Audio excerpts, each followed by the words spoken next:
Guys, ayusin ninyo ha. Tandaan ninyo, stepping stone ko to bilang singer. Ngayon, kung gusto ninyong maganda yung pagkanta ninyo, mag-lip sync na lang kayo sa... May tumawag po. May naganap daw na robbery. Ang mga suspect, mga babaeng naka-costume na Santa Claus. Ano? Sige. Re-respondihan muna namin yan ngayon. Tara!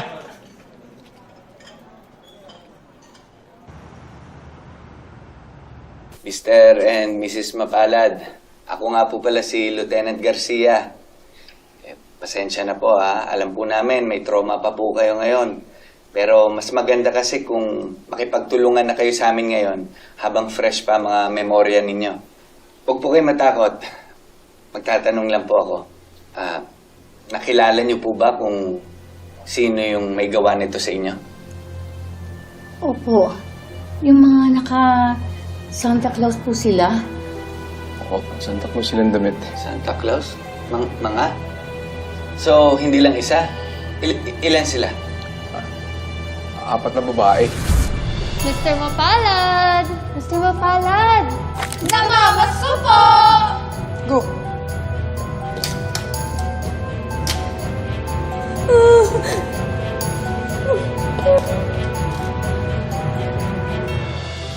Tapos? Nagsimula ito kagabi eh. May tumawag sa akin. Nagsabi lang, namamas ko po. Tapos, naputol na yung linya. Hindi ko alam, yun na pala yung simula nung horror sa buhay namin mag-asawa. Ito, tinali sa amin. Tapos, sinuot sa amin ng mga to. Tinali sa inyo to? Tapos pinasuot sa inyo to? Oo. Hindi rin ako makapaniwala eh, pero... Yun talaga totoong nangyari. Nilooban kami ng 4 na babaeng magnanakaw. Matanong ko lang po kayo. Ano po ba yung mga nakuha nila sa inyo?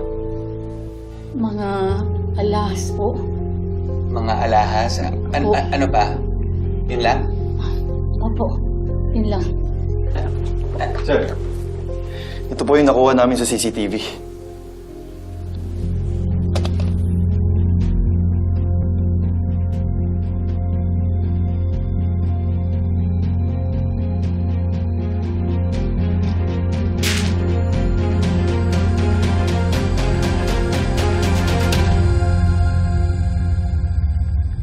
Ano sa tingin niyo yung bagong kaso natin? Panira ng Pasko, sir. Imbis na masaya lang sana tayo. I-solve natin agad para makapag-relax naman tayo. Kaya kailangan nating i-review lahat ng mga nakuha natin kay Mr. and Mrs. Mapalad. Siguradong may makukuha tayong lead tungkol dun sa identity ng 4 na yun. Sir, Yes, Enriquez. bakit hindi natin tingnan yung korap na anggulo? Darating tayo dyan. Pero kailangan natin mag-focus muna sa mga perpetrators. Conde, nasaan pala si Garcia? May nasikaso raw, sir eh. Sir! O, Garcia! Yan na pala eh. Sir! Naayos ko na po lahat. Okay na po lahat. Ano, may lead ka na? Yun? Wala pa. Naayos ko lang yung sa monito-monito natin, yung bunutan. So, magkano ba gusto ninyo? 500? 1,000? May magpa-perform ba sa Christmas Garcia! Tsaka na muna yan. May pinag-usapan tayong kaso. Bakit po? Sir, mabuti pa magtawag tayo sa mga pawn shop. Baka sakaling doon na ibenta yung mga ninakaw. Very good suggestion, Conde. Sige, doon tayo magsisimula.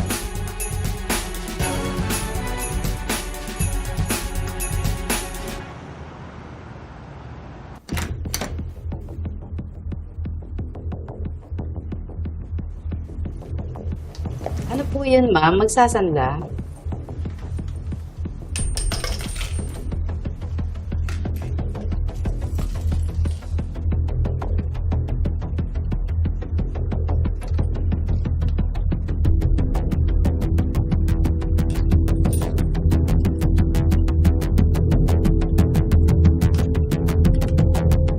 Ma'am, ito na po.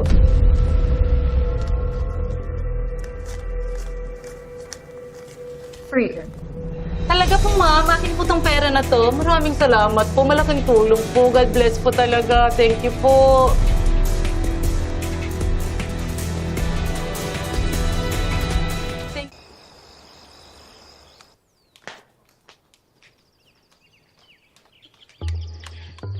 Hi, Lola Pelma! Hi, Posh! Good morning. Oh, kamusta? Nakausap mo na ba yung tatlo? Yes, andyan na rin sila. Oh, very good, Posh. Asan na? Ayun na. Ayun! Good morning! Hello, Ginger! Good morning, love! Good morning, it's sporty! And of course, it's spicy! O ano, kamusta na? Naibenta niyo ba ang lahat?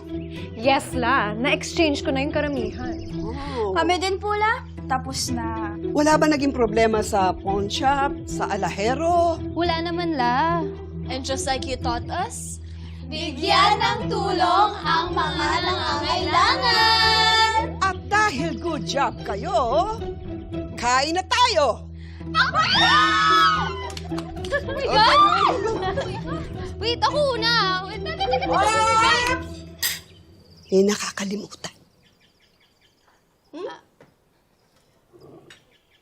Anong gagawin bago kumain? Magdasal.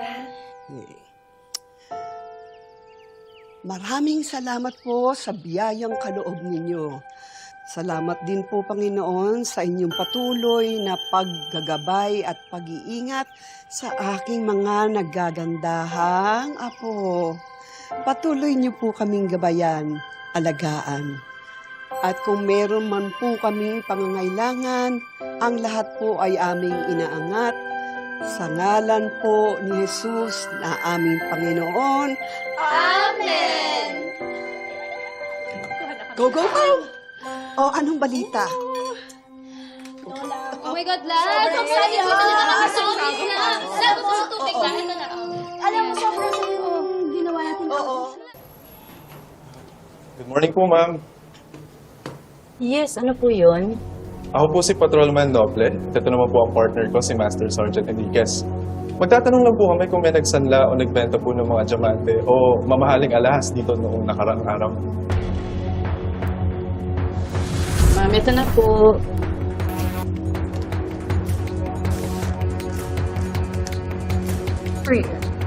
Talaga po, ma'am. Akin po tong pera na to. Maraming salamat po. Malaking tulong po. God bless po talaga. Thank you po. Sorry, wala po.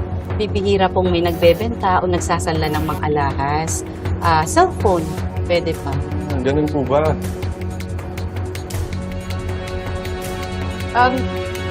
Pwede ho bang masilip tong CCTV ninyo? Hindi po. Hindi po namin kayo matutulungan sa CCTV.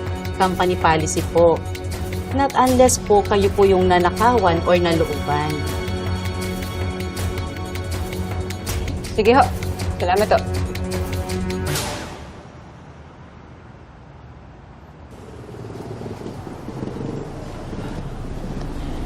Parang dead end na, ma'am. Nakailang pawn shop na tayong pinuntahan pero wala pa rin tayong impormasyon na makuha. Tingin nyo. Pwedeng wala talaga silang alam. O ayaw lang nilang magsalita tungkol dyan sa mga Santa Babies. Ma'am, mawalang galang na ho. Iniimbestigahan niyo po ba yung sa Santa Babies? Yung ninakawan, iniimbestigahan niyo rin po ba? Teka lang ho, bakit naman ho namin gagawin yun? Nakita ko po sa news.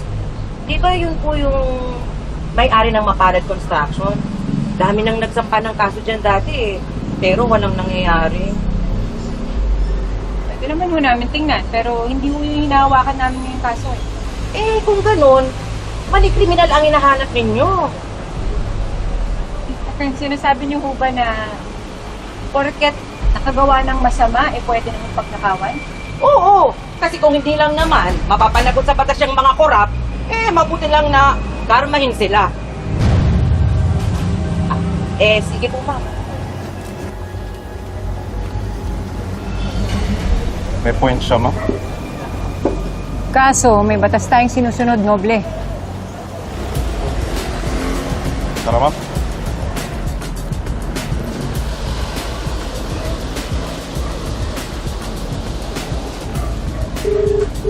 Hello, Spicy.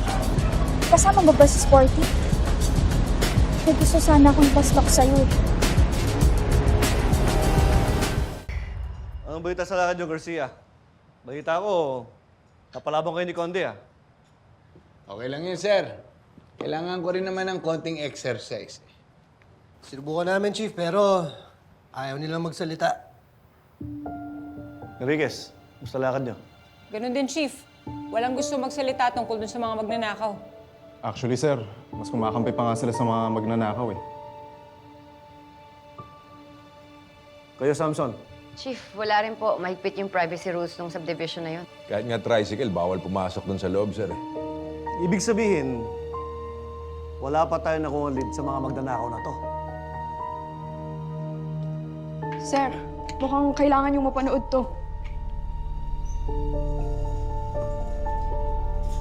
Narito po ang mensahe ng grupo ng mga magnanakaw na nagpakilala bilang Santa Babies na in-upload nila kanina sa bago nilang account. Hello, Kalabari! Kami ang Santa Babies! Kung corrupt ka, matakot ka na. Dahil loloban namin ang mga bahay niyo. At kung madadagdagan ng mga bodyguards niyo, ibig sabihin, guilty. Abangan ang future robberies namin dahil gagawin namin to once a week hanggang hindi humaharap sa publiko ang pinakakorap dyan. Nakabas ko po! Roman. Hello, Mayor. Napanood mo ba yung Santa Babies? Oo, kakapanood ko lang. May idea ka ba kung sino itong mga to? Wala, Mayor eh. Pero yung mga bata natin kinakabog. Gusto ko daw makausap. Bakit? Nanakawan ba sila? Hindi naman, pero itong si Mr. Benoit kasi, kaibigan niya yung kontraktor na yun. Eh parang ayaw nilang kumilos hanggang hindi kayo nakakausap eh. So ano mangyayari? Ha? Stop operation tayo? Parang gano'n na nga, Mayor. Sige. Mag-set ka ng meeting sa kanila. Sir, basahin yung mga comment. Ito nga, oh. Go Santa Babies. Sa wakas, may magnanakaw na sa mga magnanakaw. Daming comments, oh. Parang lahat ng comment kampi sa kanila. Lalo tayong mahirapan kausapin yung mga tao niyan. Dahil dito sa nilabas silang video na to. Tsaka delikado rin yung ginagawa ng mga Santa Babies na yan, ha? Oo, sir. Kakaroon sila ng mga target sa mga likod nila. Tama kayo. Lalo na ngayon, nag-announce sila ng all-out war sa mga korap. Sigurado ko, hahanapin sila ng mga to. Pero Chief, kung iisipin natin, maganda yung ginagawa nila kasi nahuhuli mga korap. Baka ginagawa lang nilang excuse para magnakaw. Kung ano man yan, kailangan natin sila mahuli bago pa sila makapagbiktima ulit. Yun ang mission natin ngayon. Yes, sir. First off, Mayor, Glenn, itong nangyari kay Beatrice Robinson, di ba to may kinalaman sa Santa Babies? No. Absolutely not. Separate police operation ang nangyari dito. Mayor, sino nakahawak ng pera natin ngayon? Naghahanap pa kami. Kung meron kayong mapavouch, let's hear them. Mahirap mag-invite ngayon sa business natin. Lalong ganyang may kumakalat ng mga Santa Babies. Ito yung pinaka-worry ko eh, nang ipahawak sa amin ang majority ng operations. Ang lagay, kami lang tatargeting ng mga pulis at ng mga ganitong vigilante acts. Kaya nga, Mayor. Ano bang plano natin dito? Ha? Kasi ako, nagdagdag na ako ng security sa mga properties ko. Kasi hindi natin alam, di ba? Glenn, hindi ito biro. Nakausap ko mismo si Mr. Mapalad.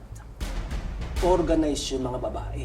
Ibig sabihin, may pinansyar sila. And they're not bluffing. Look, I understand na ito talaga yung pinaka-malaking problema natin sa ngayon. If these Santa Babies touch our businesses, the whole house of cards crumbled down. At hindi ko hahayaan mangyari yun. Not after everything that I've worked so hard for and everything that I've accomplished. So, anong plano? Glenn?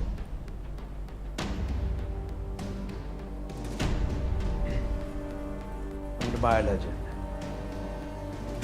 May tao na akong magliligpit sa mga yan.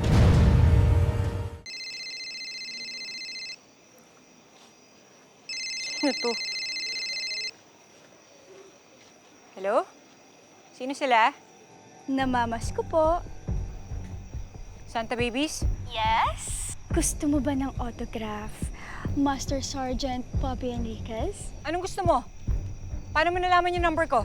Ang dami mo namang tanong, Sergeant Enriquez. Bibigyan kita ng clues kung sino ang next target namin. Kung mauna mong masolve yung clues, edi hulihin mo yung mga korap. Pero kung hindi, pasensyahan na lang tayo. Hindi kami titigil na pagnakawan silang lahat. Ano sa tingin mo, Sergeant Enriquez? Deal? Sige, deal. Sino ba to? Ano bang pangalan mo? Merry Christmas! Bye! Sino kausap mo? Pulis? Hello?